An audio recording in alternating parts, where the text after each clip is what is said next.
I want you to try something right now before you do anything else. Think back to yesterday. Not last week, not lately, just yesterday. Was there a moment in the afternoon where your body just felt heavy? Where the couch suddenly looked a lot more appealing than whatever you were supposed to be doing? If that sounds familiar, I want you to know something important before we go any further. You are not lazy. You are not just getting older in the way you've probably been told. And this is not necessarily something you have to live with for the rest of your life. Here's a number that surprises almost everyone I share it with. The average adult over 65 in this country takes somewhere between 4 and 7 prescription medications every single day. And here's what almost nobody sits down and explains to you. A meaningful number of those medications, the ones doing real and important work in your body, also carry a quiet side effect that doesn't show up on the label in bold letters. They drain your energy. Not in a dramatic way, not in a way that sends you to the emergency room, in a slow, creeping way that you adjust to so gradually, you stop noticing it's even there. You just start calling it normal. You start calling it age. Today, I want to walk you through 11 of the most common medications that do exactly this, explain the actual biology behind why it happens, and give you specific, practical questions to bring to your own doctor.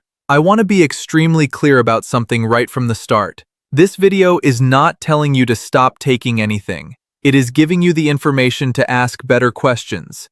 And that distinction matters more than almost anything else I'll say today. My name is Dr. William. I've spent years working in preventive health, focused specifically on adults over 60. And if there's one pattern that has repeated itself more than any other in my career, it's this exact one. Someone comes in exhausted, convinced it's simply their age catching up with them. And when we sit down and go through their medication list line by line, we find the real explanation hiding in plain sight. Before we get into the list, do me a favor. Drop a comment below and tell me how many prescription medications you currently take. I read every single comment and it tells me exactly who's watching. Here's the uncomfortable truth about how modern medicine is structured. The average primary care appointment lasts somewhere between 12 and 17 minutes. There is simply no time built into that appointment to sit down and methodically walk through every medication you take and ask, could any of these be contributing to how tired you feel? This isn't a criticism of doctors. It means the responsibility, practically speaking, falls on you. You are the only person who experiences your fatigue every single day, and the only person who can connect the timeline between when a medication started and when the tiredness crept in. There's another layer to this worth mentioning. Many people over 60 see multiple specialists, each managing a different condition and each prescribing independently. A cardiologist might prescribe a beta blocker. A separate doctor might prescribe a sleep aid. A gastroenterologist might prescribe a reflux medication. Each of these decisions, viewed in isolation, is reasonable and well justified. But unless someone is specifically looking at the complete list all at once, the cumulative picture that actually explains your day-to-day energy often never gets assembled by anyone at all. It exists only in the pharmacy's records, never as a single, unified picture that anyone sits down and reviews together. Let's go through these one at a time, starting with one of the most widely prescribed medication classes in the country. The first is statins. Statins are prescribed to lower cholesterol and reduce the risk of heart attack and stroke, and they do real, life-extending work for a lot of people. But here's what rarely gets explained at the pharmacy counter. Statins block a specific enzyme in your liver that your body uses to produce cholesterol. That same pathway is also involved in producing a molecule called coenzyme Q10, or CoQ10, which plays a direct role inside your mitochondria, the structures inside your cells that actually produce usable energy. Muscle cells are packed with mitochondria because muscles are energy-hungry tissue. When CoQ10 production drops, your muscles have less raw material to generate energy efficiently. The result, for a meaningful percentage of people on statins, is a heaviness or sluggishness that's hard to pin down. If you've started a statin recently and noticed this, ask your doctor whether your dose could be contributing, and whether a CoQ10 supplement might be appropriate alongside your current regimen. The second is beta blockers, commonly prescribed for blood pressure and certain heart conditions. They work by slowing your heart rate down, which is exactly the point. But your heart rate isn't just a number. It's also the engine that determines how much oxygen-rich blood reaches your muscles and brain. When that engine is deliberately turned down, your overall capacity for exertion often gets turned down with it. This is one of the most consistently reported side effects of this medication class, and one of the most quietly accepted. Sometimes there are alternatives in the same category, or a different category altogether, that achieve similar protection with less impact on daytime energy. That's a conversation worth having with your doctor. The third is prescription sleep medications. And this one catches people off guard because the entire premise of a sleep medication is supposed to be more energy the next day, not less. Sleep cycles through different stages, and one of the most important for feeling rested is REM sleep. Many common sleep medications sedate you, getting you to sleep faster and keeping you asleep longer in raw hours. But sedation and natural restorative sleep are not the same thing. Several of these medications suppress REM sleep specifically, meaning you may get 8 hours of unconsciousness without getting 8 hours of actual restoration. If you've taken a sleep medication for a long time and still feel unrested despite a full night, describe that specific combination to your doctor. The fourth is acid reflux medications, among the most widely used drugs in the country, often taken for years without a second thought. These medications reduce acid production in your stomach, which helps reflux, but stomach acid also helps your body absorb vitamin B12. Long-term suppression has been associated with reduced B12 absorption over time, and B12 is directly involved in how your cells produce energy. A B12 deficiency often shows up first simply as exhaustion that doesn't match how much you're sleeping. If you've been on this medication for years, a simple blood test can check your B12 level. The fifth is diuretics, frequently prescribed for blood pressure and fluid retention. They work by prompting your kidneys to release more fluid, but as your body releases that fluid, it can also release potassium and magnesium, two minerals your muscles and nervous system depend on. Low levels of either can leave you feeling drained and heavy, especially by the afternoon.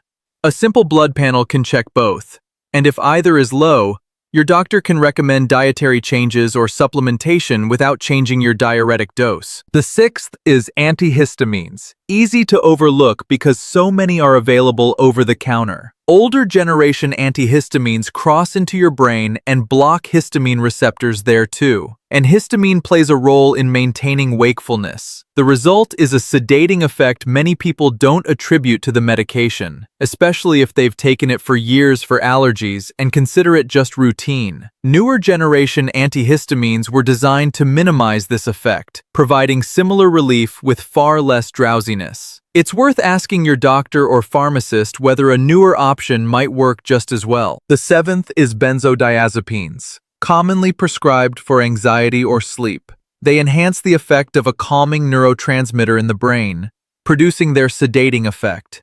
The challenge, particularly in older adults, is that the body metabolizes these medications more slowly with age, meaning the sedating effect can linger well into the next day.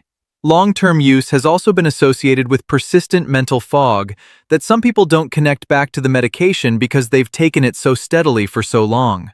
This is worth a specific conversation about dose, timing, or alternatives, always under medical supervision, since these medications require careful, gradual management rather than abrupt changes. The eighth is metformin, one of the most widely prescribed medications for managing blood sugar in type 2 diabetes, with a strong track record of safety.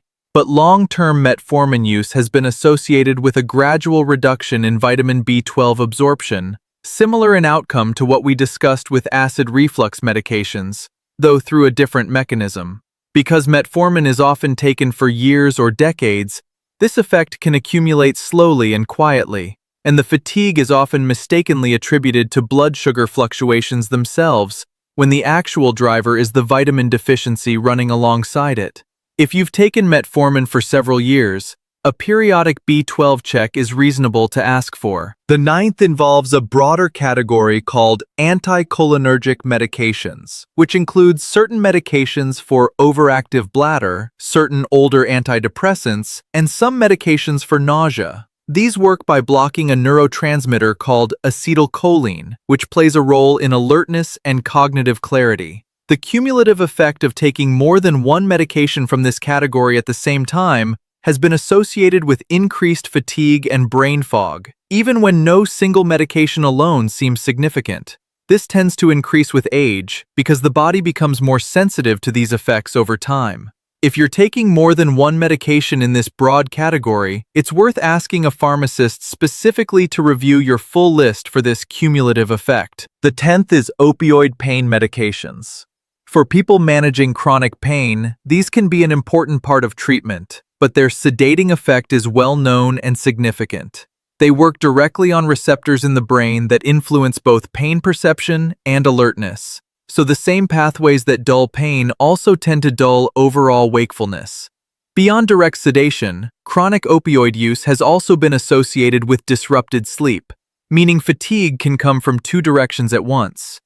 This is worth discussing openly with whoever manages your pain treatment, because energy levels are a legitimate part of that conversation. The 11th is corticosteroids, often prescribed for inflammatory conditions, autoimmune flares, or chronic lung conditions. In the short term, corticosteroids can actually produce a temporary energy boost or even agitation in some people because of how they interact with your body's stress hormone systems. But with longer-term use, particularly at higher doses, the pattern often flips. Chronic corticosteroid use has been associated with muscle weakness, disrupted sleep, and a kind of deep, whole-body fatigue that can be difficult to distinguish from the underlying condition the medication was prescribed to treat in the first place. If you're on a long-term corticosteroid regimen, this is worth a specific conversation about whether your current dose remains the lowest effective one, since dosing in this category is often actively managed over time precisely because of this trade-off. I want to pause here and talk about something arguably more important than any single medication on this list: the cumulative effect of taking several at once. Fatigue caused by medication rarely comes from one dramatic source. It usually comes from 2, 3, sometimes 4 small effects stacking quietly on top of each other until the total adds up to something that genuinely interferes with your day. A statin might be costing you 5% of your energy. A beta blocker might be costing another 5 or 10%. An antihistamine taken nightly out of habit might add a layer of grogginess on top of that. None of these alone would necessarily send you to the doctor, but added together, they can be the entire difference between feeling like yourself and feeling like a slower, dimmer version of yourself. This is exactly why your pharmacist can be one of the most useful resources available, since they're trained specifically in spotting cross-medication interactions and cumulative effects that a single prescriber managing one condition might not catch. I want to tell you about a patient I'll call Robert, 68, recently retired, who came to see me because of fatigue. He was sleeping a full 8 hours and still described feeling like he'd run a marathon by 2 in the afternoon. He'd fully accepted this as simply what getting older felt like. We sat down and went through his medication list together. He was on a statin, a beta blocker, and had taken an acid reflux medication daily for almost 6 years. We brought the full list to his doctor with specific questions. Could his statin dose be supported with CoQ10? Was there a beta blocker alternative with less fatigue impact? And could his B12 be checked? His B12 came back low. His doctor recommended supplementation and made a small adjustment to his beta blocker. 6 weeks later, Robert told me he'd taken his grandchildren to the park on a Tuesday afternoon for the first time in over a year and didn't feel like he needed to recover from it afterward. I want to share a second story because it illustrates something different. Linda, 73, came to me primarily for anxiety she'd managed for years with a benzodiazepine, alongside an over-the-counter antihistamine she took nightly for allergies that had become a year-round habit more out of routine than necessity. She mentioned fatigue almost as an afterthought, describing it as background noise she'd stopped paying attention to. The combination of a long-term benzodiazepine and a nightly older generation antihistamine stood out immediately, both contributing to a cumulative sedating effect built up gradually over years. Working with her doctor, her antihistamine was switched to a newer generation alternative, and her benzodiazepine dose was very gradually adjusted downward over several months under close medical supervision. Linda described the change as finally feeling like the volume got turned back up on my own life. A question that comes up constantly: how do you know if it's the medication or just normal aging? There's no perfect test that gives a definitive answer in isolation, but there are useful clues.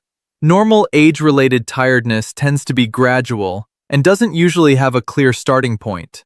Medication-related fatigue often has a timeline you can trace back to when a specific medication started or when a dose changed. If you can remember, this got noticeably worse around when I started that prescription, that connection is one of the most useful pieces of evidence you have. Another common question: should I just stop a medication and see if I feel better? No. Several of these medications, particularly beta blockers and benzodiazepines, can cause serious withdrawal effects or rebound symptoms if stopped abruptly. Any change to dosing needs to happen with your doctor's involvement, even if the change itself ends up being small. Another question that comes up: is it worth switching to generic versions of these medications to reduce side effects?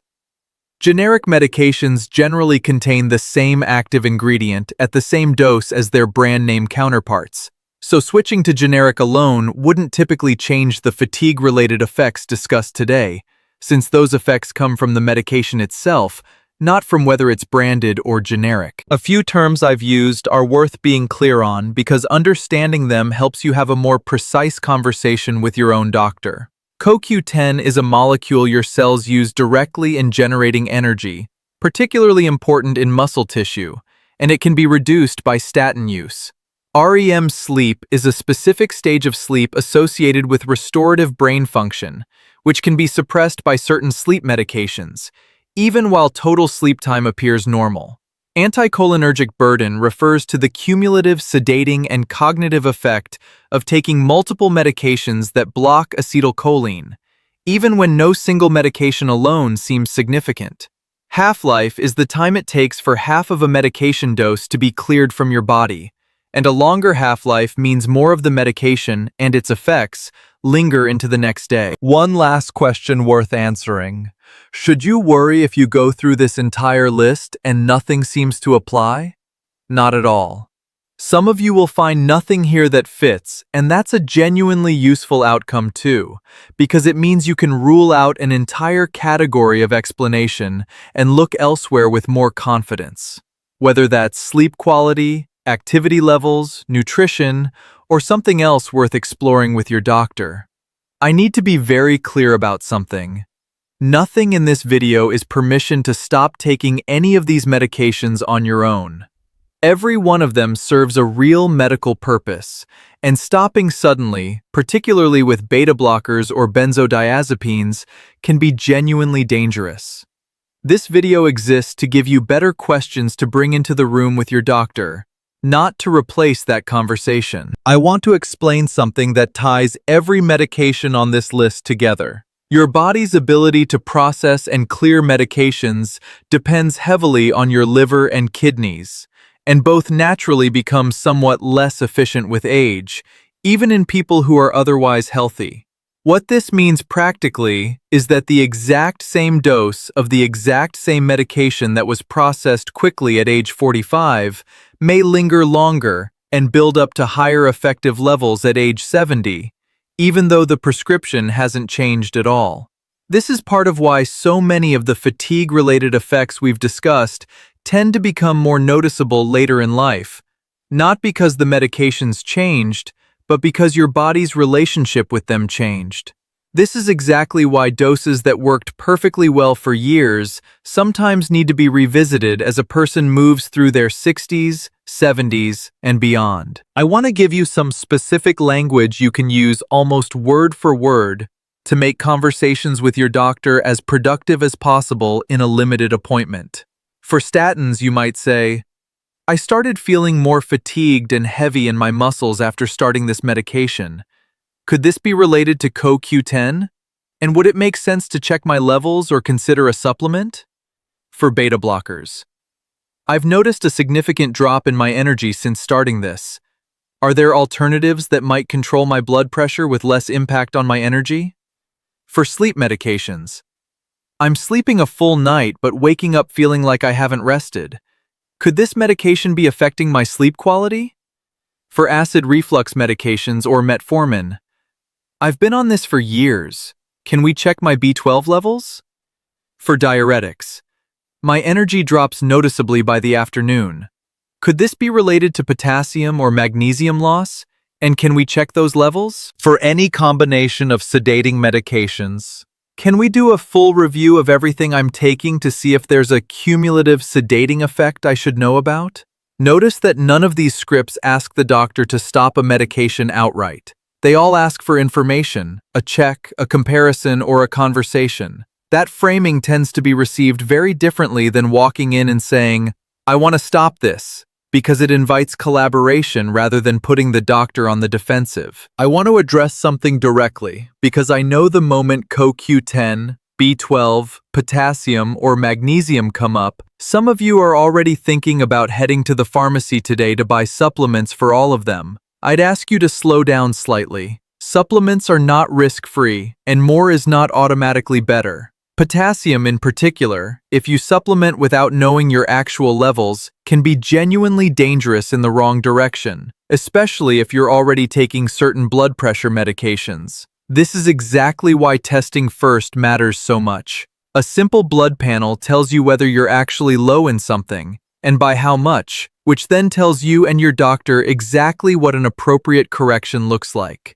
The theme here is simple. Test. Don't guess. Here's exactly what I want you to do tonight, broken into simple steps. First, write down every medication you currently take, including over-the-counter ones like antihistamines, because those count too. Second, go through the 11 categories from this video and circle anything that applies to you. Third, write down, as best you can remember, roughly when your fatigue started in relation to when you began each medication, because that timeline is often the single most useful piece of information for connecting the dots. I want to share one more short story.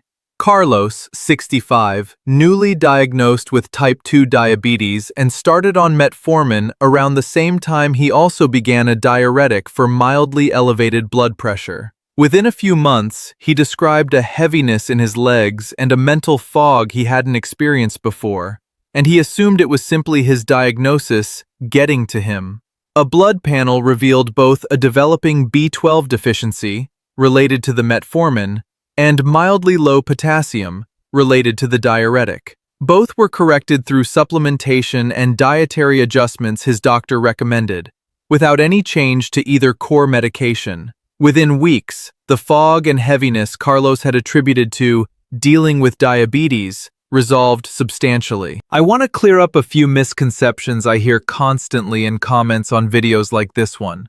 Some people assume that if a medication caused fatigue, their doctor would have already told them. Doctors disclose possible side effects, but with appointments as short as they are, this disclosure often happens once, briefly, at the moment a medication is first prescribed, and rarely gets revisited months or years later when the cumulative effect has had time to build up. Others assume that if they've been on a medication for years without a problem, it can't suddenly start causing fatigue now. This directly contradicts the biology we just discussed, because liver and kidney function gradually decline with age, so a medication well tolerated for a decade can begin producing noticeable side effects later, purely because your body's capacity to process it has shifted. And many assume fatigue from medication would feel obviously different from normal tiredness. In my experience, it almost never feels dramatically different in the moment, which is exactly why it gets dismissed as simply part of aging.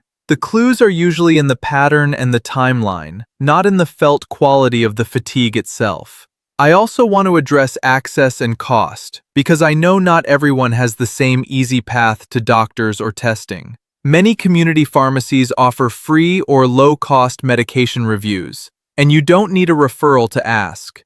Many community health centers offer basic blood panels, including B12, potassium, and magnesium, at reduced cost for people without insurance, and it's worth calling ahead to ask what's available specifically where you live. None of this replaces a relationship with your own doctor, but if cost feels like a barrier to acting on anything in this video, there are usually more options available than people realize. Fourth, at your next appointment, or sooner if you have a pharmacist you trust, ask specifically, looking at my full medication list, is there anything here that could reasonably be contributing to my fatigue? Fifth, if you're on a long-term acid reflux medication or metformin, request a B12 level check if you haven't had one recently. Sixth, if you're on a diuretic, ask whether your potassium and magnesium have been checked within the past year. Seventh, if you're taking more than one medication with a sedating effect, ask your pharmacist specifically to review your full list for cumulative sedation.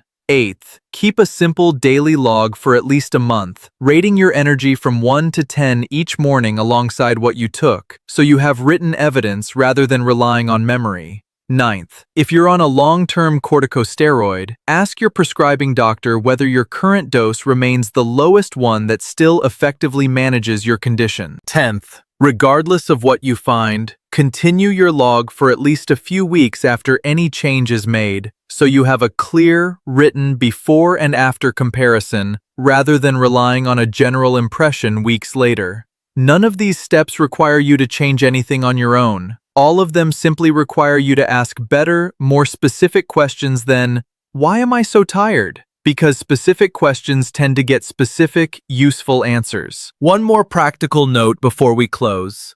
Some of you have asked whether timing matters, taking medications at a different point in the day. This genuinely can help for some categories. Taking a diuretic earlier in the day rather than in the evening often reduces how much it disrupts sleep. And taking sedating medications strictly at bedtime rather than earlier can reduce daytime carryover. This is a simple adjustment worth asking your doctor or pharmacist about, since it doesn't require changing the medication or dose itself. Others have asked whether exercise helps. The answer depends on which medication and which effect we're talking about.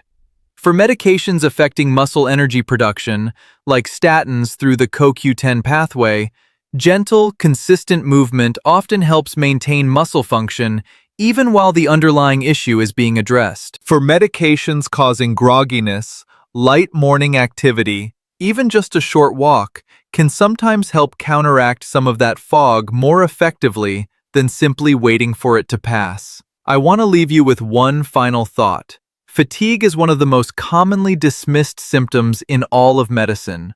Partly because it's so universal and so hard to measure, and partly because there are genuinely so many possible causes. What I hope today's video has given you isn't a guarantee that one of these 11 medications is definitely the answer for you specifically. It's a structured, specific place to start looking, rather than simply accepting tiredness as an unavoidable feature of getting older. For a meaningful number of you watching, I suspect at least one of these categories is going to ring true. And if that's the case, you now have a specific starting point, real language to use with your doctor, and a simple way to turn a vague feeling into concrete evidence. That's the entire goal of this channel. Not to replace your doctor, but to make sure you walk into that 12-minute appointment as informed and prepared as possible. If this video helped you understand something that years of doctor visits never quite explained, that's exactly what this channel exists to do. Hit subscribe so you don't miss the next one. And if there's someone in your life who's been quietly just tired for years without a clear explanation, send this to them. It might be the conversation that finally connects the dots for them too. I'll see you in the next one.